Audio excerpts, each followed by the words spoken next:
beton sıvatta zaten müdürüm söyledi. Dedi ki sınır yok. Yani, siz oraya getirdikten sonra geri kalanlar. zaten ilçede şimdi diyelim şey olanlar zaten kalvanizli saclar ilçe müdürlüğünün olduğu yerde veya diyelim en yakın nokta nereyse orayı belirleriz. Gelir kamyonuna getirilir, bırakılır. Herkes traktörle orada kepçeyle yükler, alır götürürler. O şekilde.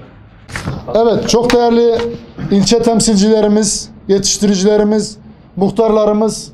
Bugün tabi burada toplanmamızın asıl amacı, burada büyük bir projemiz geçti. Malatya ile ilgili projemiz.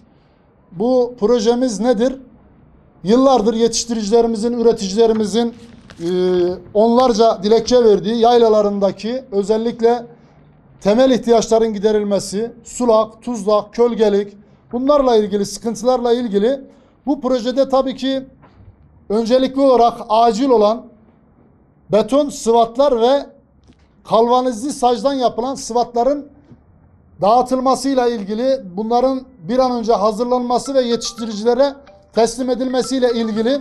Burada asıl amacımız şu: yetiştiricilerimizin özellikle galvanizli saclarla ilgili, bunlar taşınabilirliği kolay olduğu için kendilerinin de küçük bir katkı sunarak burada bunları alıp direkt kullanabilmeleri ve aracıyla ya da işte diyelim hayvanıyla su olan yere taşıyabilmeleri.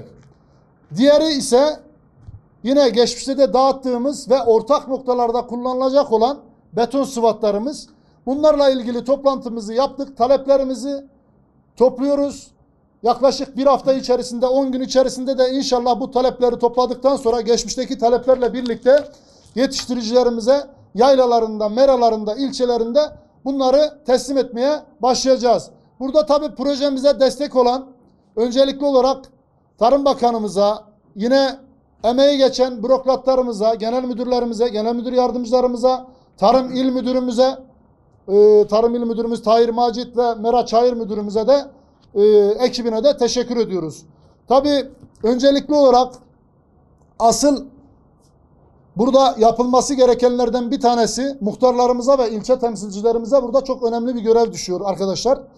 Burada acil olan yeri neresi varsa muhakkak bizlere müracaat etmelerini sağlayın. Çünkü biz mesaj attık herkese ama tekrar bir daha mesaj atacağız. Bunları bizlere talep şeklinde veya Tarım İl ve ilçe müdürlüklerine bir an önce yapsınlar.